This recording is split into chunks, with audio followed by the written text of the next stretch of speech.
Everybody say it mean. Who's that out there living the dream? Let's blow in the bean. Who's that still smoking all that green? Let's blow in the bean. Come on, y'all, let me hear you scream. Let's blow in the bean. Let's blow in the bean. Let's blow in the bean. Go. Let's blow the bean.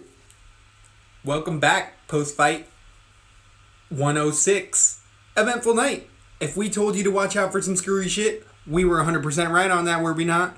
Our picks, some of them came through, some of them didn't. But either way, I feel like this has been one of the better shows that we've had in a really long time. How would you just, a quick summation before we get into our breakdown, our post-fight breakdown, and kind of go over how we did? I think these fights did not suck. I think they were good fights. And I was pleasantly surprised by not only, there was some screwy stuff, but I was pleasantly surprised by the judging. Like, I was pleasantly surprised by it. Many topics to go into. Actually, before we get into it as well, the reffing. There was a new ref that I don't know if I've seen her too much. I think maybe on some under shows, like LFA type shows. But there was a new female ref. And I hate that I have to bring her gender into this. But male or female, someone making that amount of bad calls as far as halfway stopping people. Well, it's just a descriptor. Sometimes we can say people are black or they're brown or they're female. Because it's a descriptor. You say that person had long hair, that person had short hair. Easiest descriptor of her. You don't want to say the one with tits. Yeah, that would be rude. So but to say she's a woman. I can't think of her name off the top of my head because Roddy. Just kidding. Refs, it takes me a little while, and they don't always stick around. I remember Kim Winslow was doing such a bad job. We haven't seen her since. Rightfully so. Any ref that does that bad needs to definitely take a look at their situation. But that ref was just really, there was multiple fights that she had either stepped in, not stepped in, or just let things happen that weren't supposed to. Hopefully, she takes some good constructive criticism from her job and gets some other undercards under her. And she didn't do a horrible job, but there was some weird stuff. Moving on, the first fight of the night. We had Henrique versus McLennan. We both picked Henrique TKO round 1, and guess what? So did 95% of the population. I mean, a lot of people saw this happening. Wow, you know what I have to say? It's been a while since we've seen a hype train that's lived up to the hype. And this guy lived up to the hype. There was a couple guys that did this, and he did it really well in his striking, where he showed his advanced knowledge of striking. When he had McLennan hurt, instead of running in to get clipped, he stayed on the outside of his punches while McLennan was on the end of the cage and never put himself in danger. So he actively picked his spots even when McLennan was hurt. And for such a young guy to be doing that, it really shows the level of his striking. He was an athlete beforehand. They were going into all sorts of stuff. You could see he's an athlete. Shredded to the bone. Definitely a good-looking prospect. McLennan isn't the highest caliber fighter, though. There's some really interesting fights coming in for this young man. How's this guy going to look fighting out of Brazil when USADA's up his ass? That's another question to ask about every single fight on this card. What are all these fighters going to be like when we see them in the United States or see them in a place where they have a legitimate drug testing agency up their butt? Right. That's with him. He is a little too cut for natural for me. I think it's good looking. I think he was awesome, but it's just a thing like if he is fighting in Iowa or Vegas that I might be like, huh. But, then again, we always talk about we don't care if a fighter pops for steroids after the fact. If it doesn't mess up he got me my card. DK points, so I am happy. I know we talked about switching him around as well and putting him on DK, but I put him on some of my cards and he paid off really well. I wish I would have put him on more. I put him on a whole bunch of cards, but it didn't matter. Yeah. Because my night got pretty depressing. So, next fight, we had a decision between Jeremy Kennedy and Hani Jason. Jeremy Kennedy's wrestling won him that fight. Hani Jason started to wilt in the middle of the second round, and Jeremy took one hard either kick or punch and was hurt, I believe, in the second round, but I feel like the decision was definitely 29-28 for Kennedy. Wrestling, Canadian wrestling. He looked like a good young guy, still undefeated. Jason was definitely a big step up as far as competition. Where does Jason go? Well, going back to the previous fight, young prospect with where does Costa go next? Barbensoa. Yeah, he's on his way up. Barronchina. He's going to next better fight, he's got anybody in the UFC because McLennan What's is his, on his and way he's out. in a 185? Yeah, anybody. It doesn't matter. He can have anybody. I'm going to want to watch that fight. So Bader's too not big in of the a step UFC up. anymore? Nope, he's out. Too big of a step up. I think he needs a couple more wins. He needs a couple real good wrestlers that are going to be able to push him into the later rounds because he's still one-round guy. He's not been out of the one round ever, You know I what? believe. The hard part about that division is there isn't 1,000 guys that Yeah. aren't killers in the UFC. Like, they're all a big step up. They're all going to be a big step up from McClellan. That's what I'm saying. Out of a I top agree with 15 you. guy, give him another fight. But as far as McLennan, I feel like this was his third fight in a row that he had lost. And I just feel like maybe they give him another fight because they're lacking in the division, but he needs the... He probably wouldn't have gotten this Head fight, out. but I am guessing that, to get a guy that's like, I'm willing to fly to Brazil. Yeah, and fight. exactly. And they're like, oh, we need somebody who could probably lose because with McClellan, he has been known to have a suspect chin, and he looked good in there, but not good enough. Not good enough. He got swarmed. He got swarmed, yeah. That's a perfect word. Back to the decision between Kennedy and Jason. Jason he's probably out of the UFC as well. I think he's on like a 3 or 4 fight losing streak with like a drug pop in there as well. He just looks like people have figured him out. If you have any kind of wrestling and can stifle his submission. I thought Kennedy looked good all the way around. I agree. There. This is a young man that I'm going to be watching heavily, and I'm going to really be putting him into... It's one of the only good picks I had all night. Was going with Kennedy, and I was smart to put him on some cards. He did score well at DK. He did okay. Lot of takedowns. Lot of takedowns. He did okay on DK. There was like definitely a round, I think the third round, where he just elbows and punches that Yep. ended up being pretty good for him. But I think the same thing that you said about Barranchina is that Kennedy, I don't think Jason's the best Jason's guy. It's going to be questionable. He doesn't need a top 10 guy right now. He Yeah. needs somebody out of the top 15 as well to keep pushing But him. both guys, huge prospects, like them both a ton. Jason's, I would say, he's more on his way out of the UFC. No, I'm talking about Barranchina and Kennedy. Okay. Yes, I do think that both of those are going to be I think same good up. career path for both of them. You give them another guy that's like exactly pretty much what you said about Barranchina. I think Kennedy, same thing. Yep. Don't feed him to a beast. Give him a second. Give him someone he can beat and lose to. And give these guys a second to grow. They're so big about throwing their stars against each other so quick. It doesn't make any sense to me. No, like even the Gall Northcutt thing, they could have let that up for another year. I agree. They could have had them both fight somebody else. Multiple other people. Totally would agree with that. Moving on to the next fight. Well, I had Jason in that, so I got that one wrong. You had Kennedy. Great pick on that for you. We had then Michel Prazeres versus Josh Berkman at 155. The fire hydrant himself. He swarmed or barbarianed. I mean, he just went crazy on Berkman. Landed a huge amount of shots. Berkman eventually went to the ground with a bad shot. Prazeres' grappling came into play, and he got a north-south choke. I believe there's only been 4 in the UFC. His being one of them, so 3 prior to him.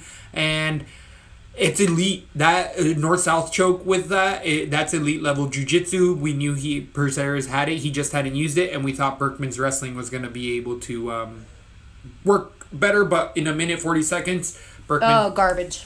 It was 0.5 Berkman got on DraftKings. I stayed away from this fight. I wish I put Prazeres on 1 or 2 cards. Wish I would have put him on more because he was But nobody saw this. No, Prazeres so fast. has decisioned every single fight he's been in since for the last 5 or 6 years. So the fact that submission and or even a knockout was going to be in play was really, really weird because it's just not his style. But he came out swinging, and Berkman did not see it coming. Good on him. Prazeres has many fights left. Was it Prazeres or was it Ramos that said they were going to fight down their next fight at a lower weight? Ramos. Oh, okay. Yeah. So it's not the color of their skin. I'm not being racist. It's actually their build. Yeah, they do look a lot alike. They're I would just agree with that. Boxes.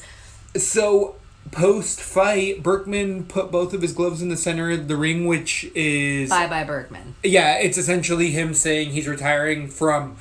I would assume the sport because he's taking it from wrestling. What wrestlers do the last time they wrestle, they put their shoes out in the middle of the mat and without them in it, and then they walk away, and it's a sign of, I'm never going to step on the mat again. I'm done. Usually legends do that. I've seen high school kids do it, and it doesn't make sense to me. Yeah, exactly. You're like, you didn't get a scholarship to college?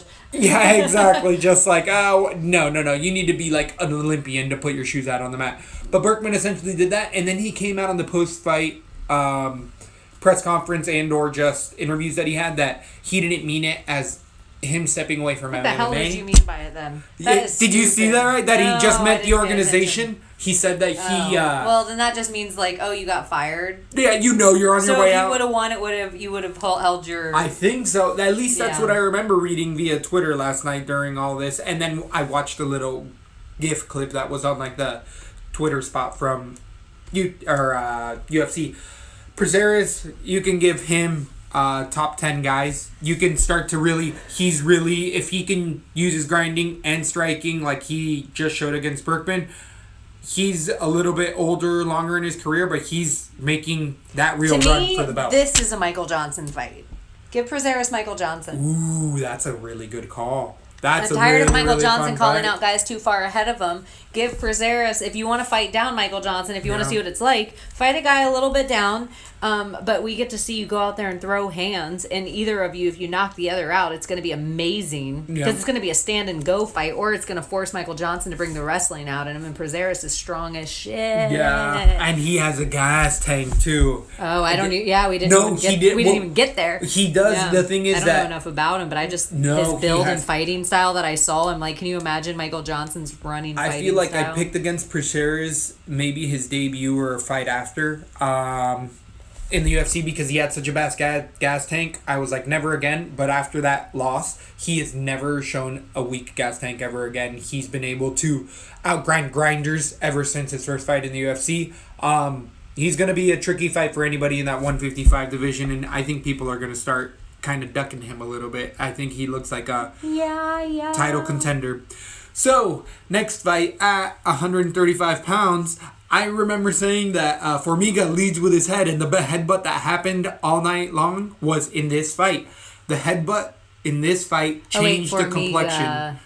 Yeah, I had said in our previous breakdown, Formiga's further up in the card. I'm just making as point of reference of our previous podcast that Formiga was going to be the person to headbutt, and actually Joe Soto benefited the most the entire night from a headbutt. He cut himself in the headbutt. His looked uglier, but it affected Yaya.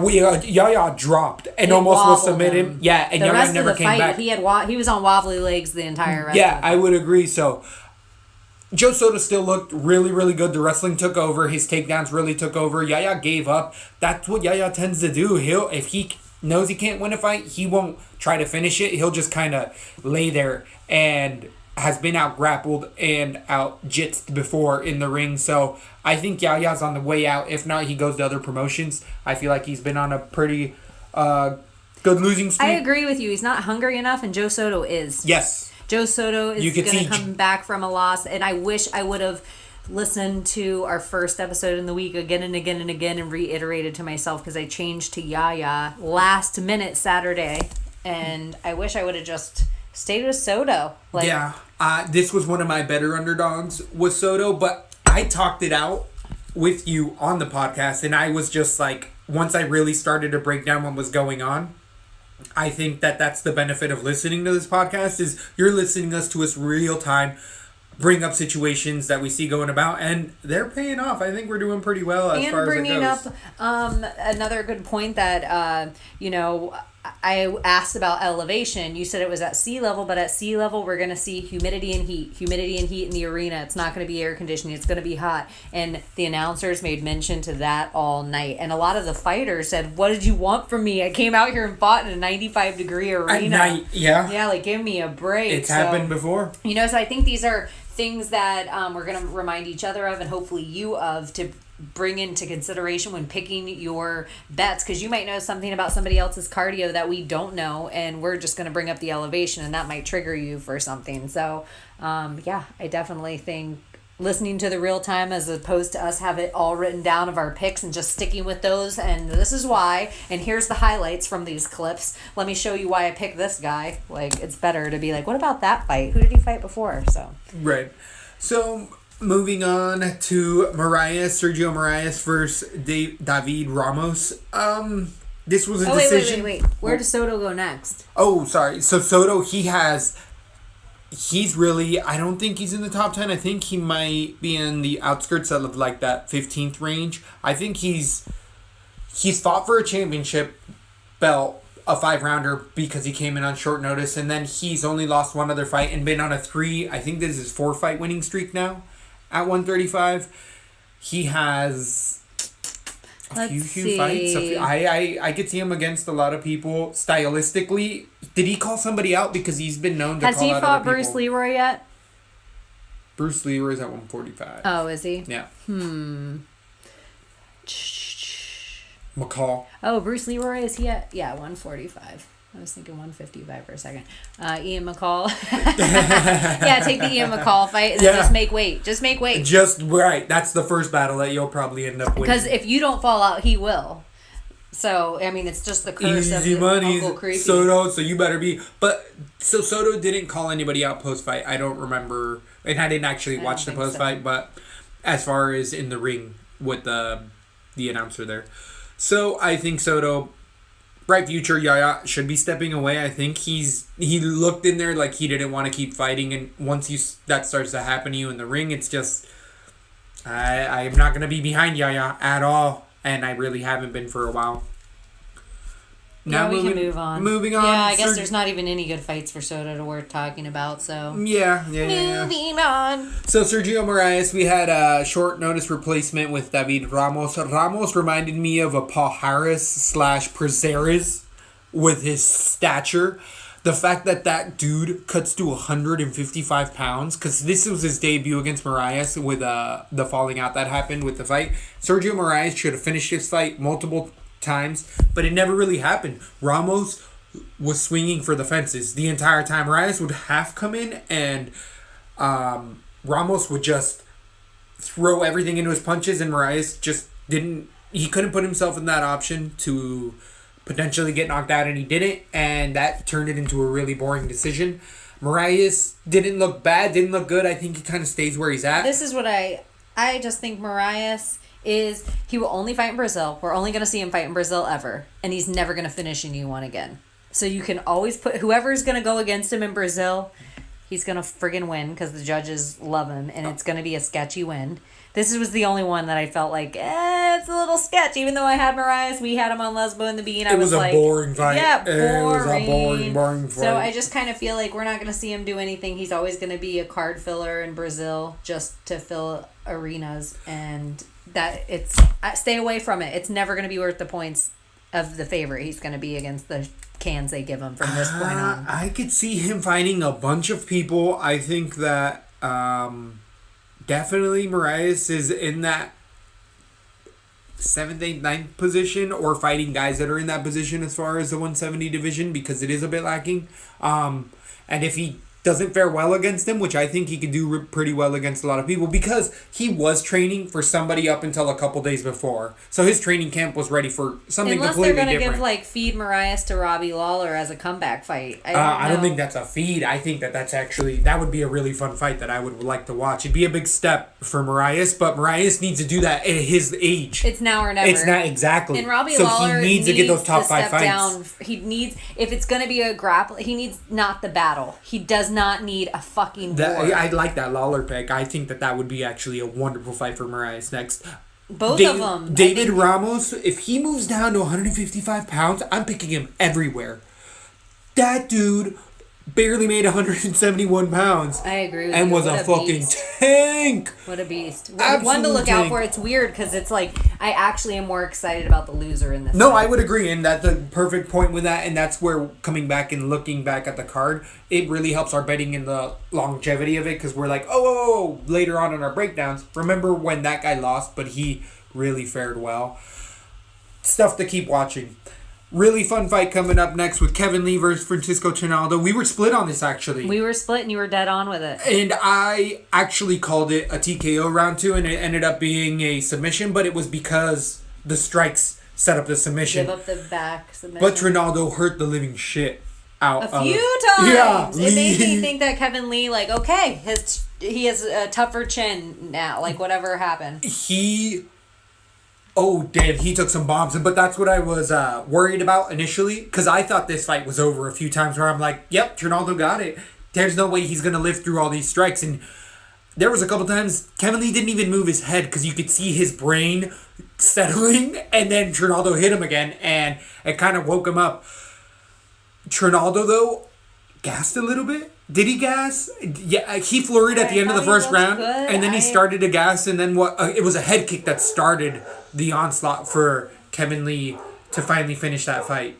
It was a left head kick. I just remember Trinaldo reaching over his head and looking like a gorilla, just kind of like a stunned gorilla, and then Kevin Lee threw a bunch of more strikes on him, and then ended up throwing in the hooks, and his wrestling really Once it was took over, it was quickly over. And Trinaldo knew it was over without the harsh submission. Yeah. He's such a professional, has been so far many times. It was like, we saw it. We're like, oh, that's going to get in. And then it was like, Trinaldo was like, done. Right. Just over and out. So I would say with Trinaldo, you still have a lot of fun fights with him. I don't agree think with he's you. I think he can beat a lot of other competition. He's not done. He's No. one of the Brazilian guys, the few Brazilians on this card to me that isn't done.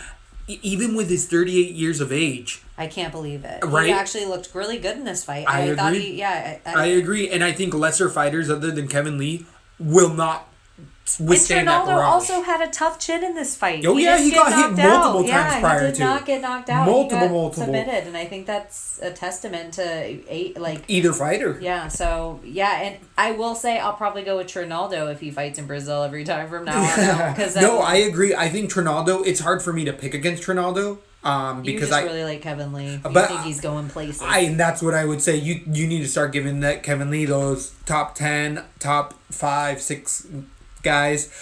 He does need... This is a marquee win. A lot of people didn't think he was going to get through this. I think this was a really close fight either way. Who do you give him next at 155? I think you give him... He's on a 5-fight winning streak now. And this is by far, I would say, his most impressive. Okay, we just did 155. Yeah, this is his best win. Mm-hmm. Matthews was... I liked Matthews win it really well for him as well. Do you throw somebody at him? Like, do you give him a Dennis Seaver? Do you throw somebody at him to let him get to prove himself and build some fans on a fight night? I think he's past Seaver because Trinaldo's leaps and bounds better than Seaver at this point in his career. I think Kevin Lee's ready to put a run together where he's ready to go for the belt at 155. So, yeah, he's starting to get into that range of who's in there. Well, Connor's the lead. It would really be, if numbers weren't fluffed, it would be Khabib. I would love that Khabib fight, but I think Khabib would beat... Lee's been out-wrestled before in a couple of his other fights, even though he's come back and looked good, and his wrestling is his credentials. Oh, I got it. Dos Anjos. He moved up to 70. Oh, cripes. Yeah, exactly. Yeah, I don't know. Poirier's full right now. There's Jeremy Stevens. There it is. That would be a great fight. That'd be a great fight. That's but a no, good did fight. They Stevens fought go to before. 45? Maybe. I think he did too. He might have. Yeah, I think he did too. Bermudez is he at 45 or 55? All these guys jump around so much in weight. Either way, I think Lee deserves one of these top 8 guys. Top guys. He can't. He doesn't go down from Francisco He's a good-looking Trinaldo. kid. He's young. Yep. He's exciting in the ring. Loved his weigh-in where he flipped off the crowd. You love him or hate him. You have an opinion about him and you talk about it, and that makes him more money. He's starting to understand that. And he wants to fight in Detroit. He keeps bringing it out over and over again. Well, Let's bring a fight to the city. So I'm like, that's a good idea. Isn't he for the them. Motown? It's a great sport to have up and coming in an up and coming city. It's Yeah. nice. Like, You it's a put city that died. You put and flowered. Yair on that because he's been out of Chicago for a bit now. That's where he's been calling home for a little while, or a home base. As far as there's a big Mexican population, There's people a bunch of wouldn't think Michigan fighters, and then I think you also, but like Khabib's not going to do it, but maybe I think you put a Muslim fighter on the card, and because it's such remember the name? Yes, totally. Muhammad. I think that is such a smart, because they have such a huge Muslim population in Michigan. Do they really? Huge. Is It's like maybe the biggest in the country. Is it maybe the Mexicans versus second Muslims biggest out of there? the Middle East? But There's they some have weird statistic. You wouldn't be surprised at the number of specifically Mexican people in Chicago. Like if you look the hubs in the United States where Mexicans have congregated, it's really weird that Chicago is, but it was due to industrial You know stuff. what? I would build a card right now for Detroit that would be a title card, and I would put Tyron Woodley on that card. I think he's such he's a out of great St. Louis. influence also on the black community, and I think that he would get a great fan welcome there, and I think he's deserving of a good fan welcome. I think he kind of gets treated like shit by the UFC fans, and I think, to say all of his fights are unexciting is bullshit. He has a lot of really exciting fights. I'm just a fan of the guy, and I think putting a guy like him on the card, Kevin Lee, I think, building it, remember the name Mohammed on the card. I think you could also take the Spartan and Chad LaPrice and put some Canadian fighters on the card. So I think you could build a really strong Detroit card. Which would be hard to do, but I think that you have a really good point, and you definitely need to be listening in on that, because something like that's going to happen. I feel like it would only make sense logistically. It would even be a great one, whatever happens with GSP Bisping, GSP's next fight. Like, it would even be a great place to do that. And Anderson Silva, a black guy and a Canadian in Detroit, perfect. Yep. Fucking perfect. Go on, moving on. To the 170 division, this was a fight between Alex Cowboy Oliveira versus Tim the Dirty Bird You were Means. 100% dead on this in the post. And I talked myself through this on the show. Yeah, and the post weigh-ins. Post-weigh-in show. Post-weigh-in show. This is why you have to listen to this. 100% dead on with what happened in the ring. And this is why you got to listen to us and be current with us. We know that it can be harder, but if you want to make money, this is where the soda, we talked it out. I ended up switching. Well, it helped me. Bean ended up 9 of 12, which It was I a don't tough think night. there's It was too a tough many night other for fight that. fans out there that ended up 9 of 12. So I think that's for parlaying, for DraftKings. If you played it smart with those 9, you could have made some really good money. Definitely. And this fight was back and forth. Tim Means looked really good initially. There was some toes in the fence. Who got kicked in the dick in this fight? Dick kick, or punch in the dick. Was it something? Punch in the dick. There was then It was a dirty fight. it was a weird. There was toes in the fence. I think this is the one where the lady ref came in and like half stopped it, half did it. No, that was a different fight. What ended up happening? I think it was. well? Was it a second round finish? It was a second round submission. Yes, and Oliveira just looked mean. And they came into the second round. Explosive. And they were like, okay, let's game on. They both were sportsmen about it. And then, That was what I wanted to say. They were hugging each other and like shaking hands or something. And then Oliveira even like tried to give Tim Means like, come on, let's hug. And Tim Means was like, come on, motherfucker, like, let's fight. Like, we already shook hands at the beginning of the second round. And too much of that. Come on, guys. I understand competing, but there's a point where if Oliveira's like hands down, like, come on, let's hug, and I already slapped your hand, you're getting an overhand right. And if you get caught, like, you already touched hands, guys. It wouldn't. It would look bad. Exactly. You're in a fight. You can hug and kiss all you want after the fight's over, but you only have X amount of seconds in that ring when the bell's on. So make it the most of that time. I got your fight. Tim Means versus Marias.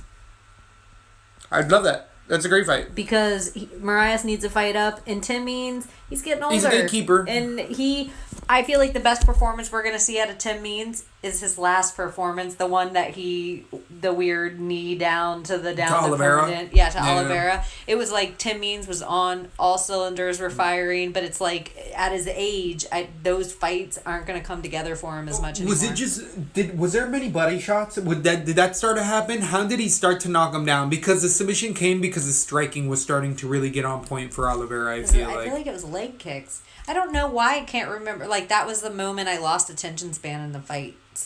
And then before I got back on or something. I don't know what happened, or maybe it's just like the UFC is just compiling too many fights that I've seen already too soon. Like, so frequently. It's just we're like 2 months later we're seeing the same two guys fight again. Yeah. The same two guys fight again. Like, I don't know. So I don't know why I didn't pay attention this whole fight. It was a fun fight. If the striking was fun, but eventually it did set up the submission. It hurt. Means was hurt a few times. Oh, there was elbows. I feel like Oliveira was throwing really nasty elbows from the cage or inside or around the cage. Either way, moving on to the next fight, Bethe Correia versus Marion Renault. Bethe Correia won the first 2 motherfucking rounds. Yeah. Never betting Marion Monroe on motherfucking anything ever, goddamn again, ever. Ever. She should have easily been ahead of this. Everything was Bethe Correia's takedowns look like me Thank drunk. you. If Thank I you. just was like... She bulldozes Yeah, you. if I was just drunk and you saw me at the bar and we hadn't seen each other in a few years and I just ran at you. A big overlook by me, and this is definitely my fault, is that has been at AKA for a little while. Bethe has. AKA has Demetrius Johnson, Khabib, Rockhold, Cormier. She has great minds. Demetrius Johnson? Not Demetrius Johnson. Dominic Cormier and Dominic Cruz. Daniel Cormier, Dominic Cruz.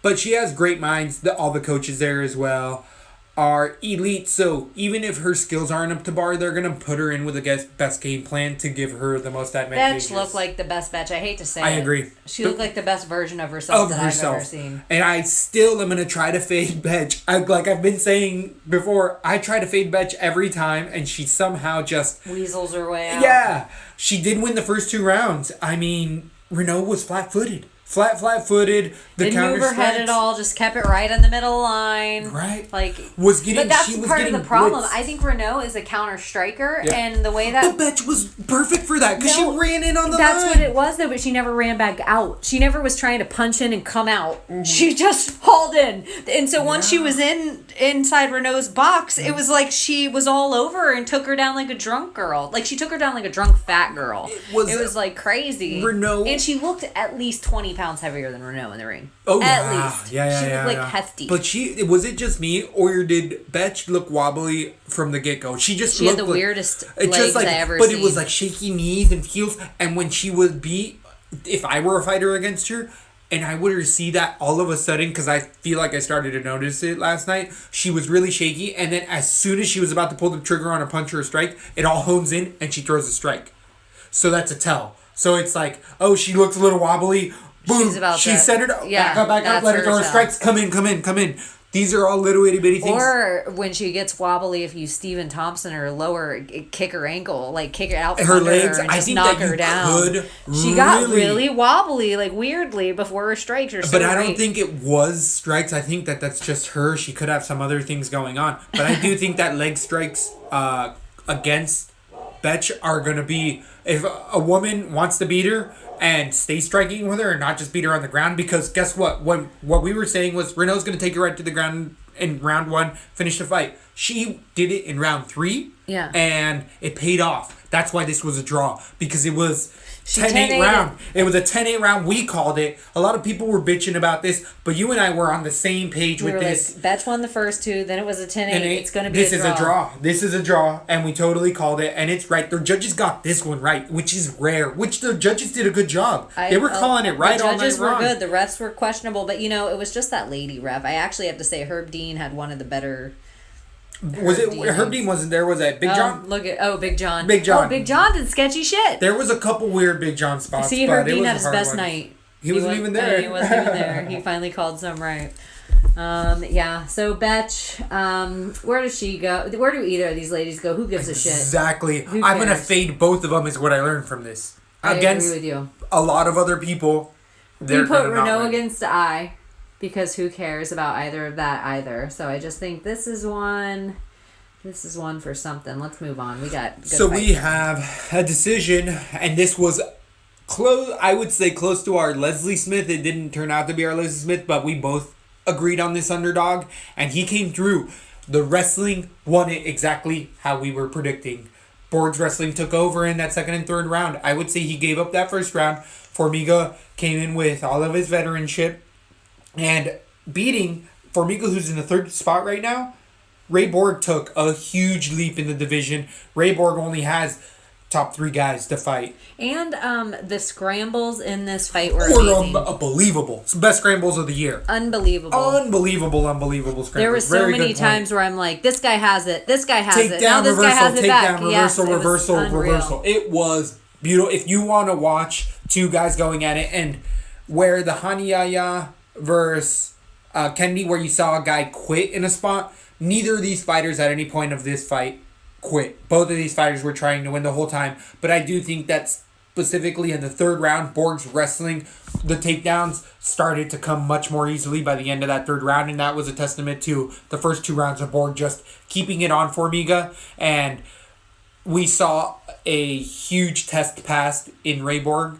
And I liked Ray Borg. I know he didn't have problems making weight this time. Yes. I just think this guy, the weight cut is too much on him. And I think he should move up to 135 and add the muscle on. Even if it takes 4 or 5 months to get there. Yeah. I know it doesn't make sense when you just want to fight to move up, but I just think his skill set is on point. Yeah. It's on point, and nothing against the 125 division, but I just feel like that just going up to that 135, all of a sudden people care. All of a sudden people care. And this guy has the skill set that he could move up to the 135. And I mean, not just in pounds. He actually has to get the muscle weight on. Yeah. But I just think he's some guy I'd be really excited. I think he could be a contender even 10 pounds up. So. Formiga, I feel like he has easily any top 10 fight He's in him, been doing and they'll it make so a name long. off of him. Agreed. Yeah, like. He's not going to fall too far down. Borg is going to move up definitely a few spots. Borg is the one who to definitely watch out for, but I'm gonna still. Formiga has a long career in the sport. Formiga's he didn't look bad. Older. He didn't look bad though. No. He I had thought no he point looked in good. time. And I think Formiga, the whole thing is you're at an age like Formiga and you're still making this weight, you stay in that weight. If you're still a young man like Borg and you are having weight cutting problems at a young man's body, Only getting bigger. just exactly. move I up think before you have the that's a kidney really and good liver call. issues. It's a really, like really just good call. move up. So I feel like Borg is a guy. He has the skill set. He could get set up in the division now with some UFC wins under his belt to start walking through some guys. I just feel it like was a fun fight. I really good. enjoyed that fight. I was on loved the edge it. of my seat the whole time. both guys fun. Fun, Cool. fun. Moving on to the next fight, we have Edson Hey. Barbosa versus Benil, the Leslie Smith pick of the week, Dariush. Unfortunately, Dariush ate a monster This was the knee. punch to the dick fight. Okay. Because he got hit in his Dariush's. So poor guy. Actually, I felt like Dariush had a wonderful plan. We saw Edson Barbosa start to wilt before that knockout came. And I will stay true to that 100%. You could see Edson Barbosa's hands were down at his hips. He was getting into that like, oh crap, I need to be in my anti-wrestling. And Dariush was using his striking and wrestling consecutively. He was switching in and out so well. It had Barbosa unable to strike. The unfortunate thing with the amount of pressure that Dariush was doing, which was the right fight Game plan. It was that Edson Barbosa started to time that low hand. Dariush threw a body shot, a straight body shot, a straight left to the body, and Edson Barbosa jumped into a flying knee, and he didn't really go forward. He just jumped straight up, but Dariush's face was right in the way. Perfect timing by Edson Barbosa. This is that mastery of sport and striking that we said Edson Barbosa has. This is earlier in Edson Barbosa's career, he would have just given up this fight completely, and you would see a wrestler just completely get those takedowns, keep completing them, and Edson Barbosa would lose his decision, if not get finished on the ground. But Neil Dariush wasn't able to get it to that stage, and that knee was brutal. Dariush, please take a little bit of time off. Take 6 months off. Keep getting your craft better. You showed us that you are an elite striker, but you can't make up the space and time of somebody who was striking since they were 7 years old, and you've been a grappling guy. Like, know what got you there. You keep using that wrestling, but take a break, Dariush. Take a break. He still has top 10 guys to be fighting. I like in the career. Dariush, but I also, usually when a guy wins by like a flying knee, Superman punch, I call him the freak wins. And It's a flash. yeah, you have to remember those wins, and you also can't take away from the other guy. So when you look at Dariush's record and you see this loss to Barboza, you think, oh, that's a freak win. But coming from a guy like Barboza, it's not an accident. Like, he is a knee master, kick master. You're going to see something flashy every single fight. I feel like he is fine-wined himself. He is in the zone. I feel like a guy that's on the run to make a title run, it's now or never for Barboza. And I think he made me a fan this fight because I heard from every other breakdown, including this one, about his kicks and his knees, and he came out there and showed that precision, and he took some tough shots. Oh, and didn't Dariush's striking look good? Yes, and so I'm like, Edson. His body attack to Edson was perfect game plan. It was pressure, and he was wearing Edson out to the body, which is, with a striker like that, it slows him down, does everything right. But that pressure was the downfall of Dariush. It was kind of give and take. It was a wonderful fight. It was a fun fight all the way up until the finish. I don't want to see him fight Ferguson again. I don't want to see that. Edson Barboza. I don't want to see that right away. Khabib's going to be out until after Ramadan. We have Eddie just took a fight. I think Barboza Chiesa is our fight. Ooh, I will take Chiesa in that fight. Ooh, that's a fun... I don't know, actually. With the takedown defense that Barboza was showing, and the fact that he was able to show that even though the pressure was on this fight and he was still able to go battle through the storm and come out victorious, it shows well for him. The fight I would love to see in this, but it will never happen because the Diaz brothers won't take good fights. I'd like to see Nate versus Barboza. Oh, I'd love that fight. I'd love that fight. Love that we fight. get to see a standing fight strikers. and then bring it to the ground. You don't even want to bring it to the ground. Yeah, so that would turn into a striking battle all day. We can move on, but I'm excited about Barboza's prospects, and I do think Dariush is not out of the game. He just needs to take some time off, and I just think we on the podcast call it a lot, the Damian Maya yourself, and we don't necessarily mean by style, but we do mean whatever got you to the dance, hone that skill, make it the best it can be. Don't Ronda Rousey yourself and become a striker when you're a judoka. Become the best fucking judoka. Wonderful and point. then just make your defensive so good when people are striking at you that you're never trying to take a punch, you're just trying to get them down. Mm-hmm. And so I think that every fighter, the Damian Maya path, and I don't mean it by, style of fighting. I just mean whatever their skill set is. And so Dariush, if he does what you say, dance with the girl that got him to took him to the dance, he should do that. Take some time off, fine hone himself, go to a few camps, and come back and be. I think Beneil, his body, the looks of his body to me, if his face didn't look so rough, I feel like he could go down to 145. Yeah. He never has looked shredded, and he didn't after that weigh-in, and he's a guy that you would fight in a grocery store and get mopped up and not realize that you had a professional fighter on your hands. Like, he is just regular guy. I thought he was just a nice Jewish boy. Yeah. It's something just... He Dariush took my pumpernickel rye. This is only his third loss ever. And this is an elite guy that he lost to in an elite way. It wasn't systematic. Edson Barboza didn't look like he was running away from a fight. It was more of a flash knockout. And anybody susceptible to that... Anyone who would have taken that knee... Would have been the Holly Holmes hit. Yeah, anyone who would have taken that kick would have gotten knocked out. And if he would have not gotten knocked out, then we would be talking about how Dariush won the fight and how he has an iron jaw. Apparently he doesn't. Apparently he has a human jaw. Yeah. Exactly. So, moving on to the next fight, we have... Speaking of iron jaws... Mauricio Shogun Hua versus Gian Vellante. Gian was looking good. This was actually... very evenly matched fight. Both of these fighters were clipping each other nonstop. They both rocked each other how many times in the whole fight? This did go into the third round. I felt like at any time, either fighter could knock the other one out with the amount of clips I saw in this fight. I think it was 2 or 3 times a piece that they were hurt. And finally, Shogun put the combinations together. But he was throwing much... more combinations, where Gian Vellante was throwing 3 or 4 punches or kicks together and then stopping. Shogun Hua was throwing 6 and 7, and Gian was waiting for those 3 punches and then to stop, and Shogun just finally pushed I didn't think through. either of these guys look UFC caliber. Yeah, when I was watching this fight, I was thinking Brennan Schaub probably walking around his weight right now. He could probably cut 15 pounds, and I was thinking, maybe Brendan Schaub should fight again because he could beat either of these guys. I think he could beat either of these guys. I feel like Gian Vellante needs to... I think this is his... So we're looking at a co-main event. I'm over it, and maybe I haven't been a fan long enough. I'm over seeing... I don't care how heavy their weight is anymore. I don't want to watch fights that you're just like, we have to put a heavyweight fight on, hopefully we get a knockout. Like, I don't care anymore. I feel like the lighter weight guys have such precision and knockout power too. We're seeing knockouts in women's weight classes.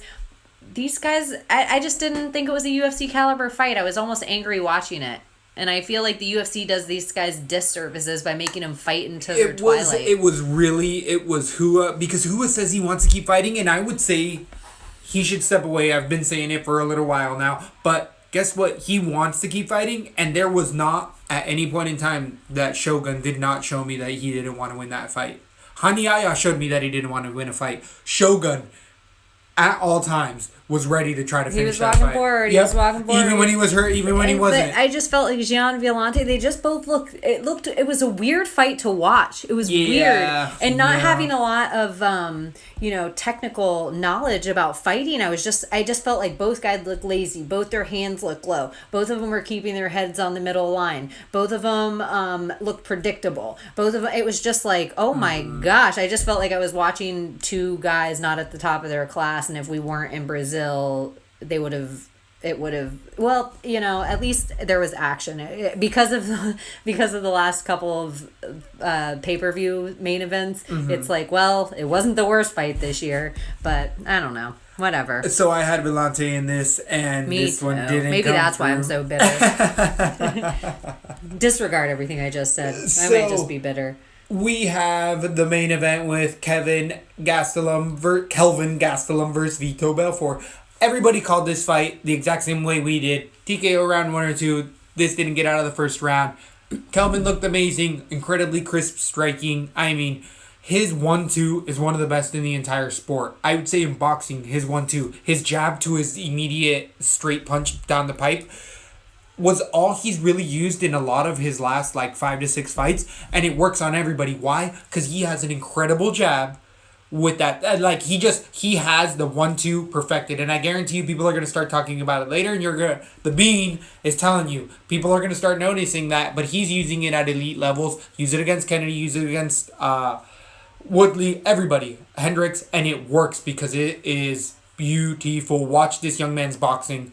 The wrestling didn't really have to show, or did he take Vitor down at all? Throw him around like a little kid once or twice? It happened so quick. It was, it was boxing. It was just straight up. Vitor did look like when he uncorked a couple of those punches, they hit the air, and they looked like if there was... Some fucking uppercuts. Like, they were so heavy, nothing landed. Yeah. He just punched for the moon, though, but it looked like, one of those wanted to punch Gastelum's head off. Yeah.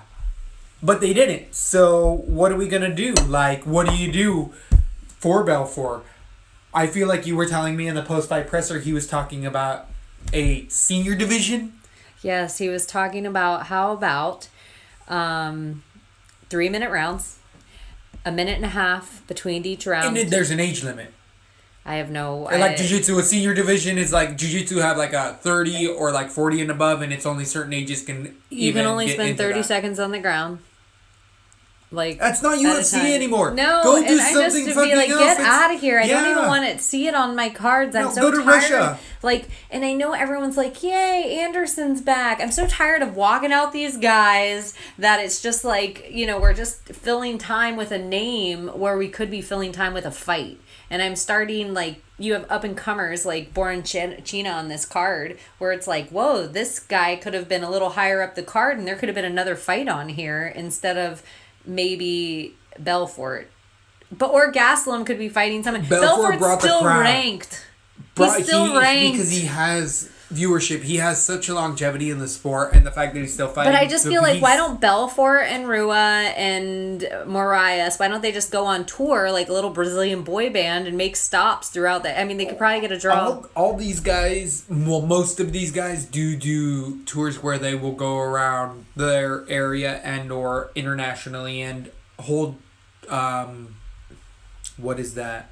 Court. Classes. Yeah, they'll hold jiu-jitsu classes, fighting classes, and take pictures with people, and they'll get paid pretty well. People will fly them out to do stuff like that. I just feel like there's other options for these guys, and the UFC is so scared to lose a name like Belfort to sport Bellator. Bellator, yeah, and right? I just feel like let Bellator get bigger. It's not going to hurt the sport, and what it does, it's junior college for us to get great honed fighters. Yeah, so when agreed. we get these guys like the Eddie Alvarez's and they come over, they're beasts. So I just feel like, what's the problem? Come on. The new matchmakers of USC are just disappointing the shit out of me.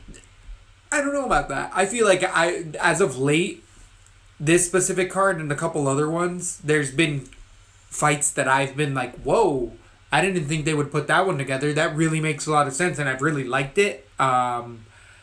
I think they're doing all right. I think that there's been worse spots in UFC history as far as putting fights together, but I don't like how they are really matching up prospects at times with each other so early in their careers when there's multiple other fighters that they could be fighting.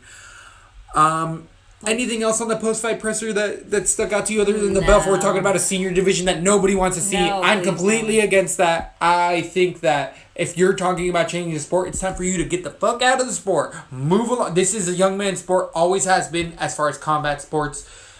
If you can make it as an old guy, it's because you can compete with the young guys. If you can't, the competition shouldn't adapt. You should move on. I agree. That's how we keep the sport the best. If the best people are fighting, then we're going to watch the best sport. If we're just filling it all the time with names and with famous people and with dancers and with things like that, eventually it becomes WWE, and I'm not watching wrestling for a reason. So, and that's my thought on that subject. I wanted to ask you something. I just thought this fight was an interesting, loud crowd. And I think the judging was good, so I'm not using this fight as an example, but I was just thinking how persuasive a crowd can be to judging. And should these judges be watching at ringside, or should they be watching, because ringside you only get one perspective on the fight, and a lot of the times from certain perspective it looks like all those knees are hitting, and then you see it from a different perspective and you're like, oh, none of them even landed. So should they be sitting in soundproof booths watching it on tons of TV with replay at their access and everything? I don't hate that. I don't hate that at all. I think that that's a good call. I think that could be very objective because they could have a panel of like 4 different camera angles at all times. Rewind themselves, look at it, and give a really objective point of view. Not hear the crowd, not hear Joe Rogan. All good point. Really good points. Not hear their coaches being like, hit out, hit out, hit out. Like, or the crowd screaming when the lane blinks. Whatever it is. I also like if they were able to have headphones on, not with the feed of the actual broadcast, but headphones on of maybe, because they have mics that just listen to the noise inside the cage of that, and then they would have like a little box next to them. They could still be in the crowd, but they would have like a little monitor next to them to be able to witness the replays, because they can't see the replays dependent on the monitors inside the arena. They can look up from the crowd just like everyone else. I just feel like they're not there for front row seats. Yeah, I agree with that. They're there to do a job. Yeah, I agree with that. So I feel like they can put them, and it would become a less lucrative job that people wouldn't be doing other people favors. Like, you'd be sitting in a little jerk-off booth, but you'd have a bunch of cameras in front of you. And imagine those headlights coming out. Yeah. MMA judges. I know, but I just feel like the only thing I think they should be able to hear in their earphones should be the voice of the referee, who should have a microphone on.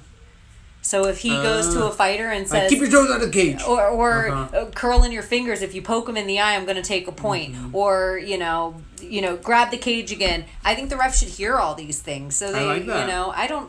I was just thinking about it, and I just think there's got to be a better way. There's got to be a better way. It's like the weight cutting issues. There's got to be a better way than what's going on. So, any other MMA news? We got another weekend coming up. Another Fight Pass. I'm maybe on Fox. I think it might be an all Fight Pass. It's out of London. 107 in London. And that looks like there's a couple sneaky fights in there. There's like 3 or 4 that I'm really excited for. Again, with the matchmaking, I think that these are really interesting. I call them matchups. DCs. Division changers. Oh, we might have to stick with that. One of them off the top of my head that I think is a sleeper on here is Tom Breeze versus Bamboja. Aluwade Bamboja. Aluwade is an excellent striker. Tom Breeze is also, I feel like they're different striking capabilities. I like Tom reason this a little bit more off the top of my head. We're going to get into much bigger breakdowns, but that's in the middle of the fight. That's like the sixth fight. I'm excited about Luca. He's one of my favorite. Vincent Luca. He's one of the guys that stayed at the Black Zillion gym. He is Kamaru Usman's training partner. And that fight that he has versus Leon Edwards, these are two strikers that are really going to go at it. Edwards is only sneaky. He's coming off a loss off the top of my head. Luque is coming off a few wins, but Luque is a master on the ground whose striking has looked impeccable. And speaking of, another thing to piss me off about this fight card that's coming up is really so for the third fight in a row, we have to watch Brad Pickett retire. This is Brad Pickett's retirement, though. We know this for a fact. Thank you. Oh, yeah, they're promoting it. Brad Pickett's retirement in his hometown. He actually has a short notice replacement because he had his initial fight fall out, and we have Marlon So we're going to see Chito. Ronda Rousey back again, so hopefully that he can retire on a win. So Chito Vera is coming in essentially on 11 days notice right now. Yeah. Pickett was going to fight against... yeah. He's going to be crying. It gives Pickett much better of a shot because Chito might not be prepared for a fight where Pickett's getting ready and has been getting ready for his last fight ever. So I think he's putting together the best camp ever. I don't know anything about that guy. I'm just going to tell you, I'm not going to go with Pickett. I'm going to go with the other guy. Chito Vera. You know Chito Vera. He's the guy who yelled out, "Porra!" in his win. He was on the Team Latin America. You really liked him. We've talked about him before. Then I'll pick it. I'm going to pick him. So the only thing that I was thinking off the top of my head with Pickett is, so let's say he pops. After, who cares? He's retired. Exactly. It's the Brock Lesnar. Or who else? Habib. What do they do? Oh, he pops. Oh, I retired. Oh, okay. I guess I And can't the do one shit and from dones, I think Bisping's the one that points it out. I don't want to fight one and done fighters because they can juice up to the gills. Like, remember when he was fighting Dan Henderson? So let's watch the weigh-ins. Let's talk about the week going on. We're definitely come back at you later on in this week. Keep listening because we bring in the hot fire. You're making some money if you're listening to us because we didn't have either of us horrible nights. We definitely picked a lot of underdogs. Yeah, compared to most people we watch on Twitter. Have a good Monday. Let's go to the beat.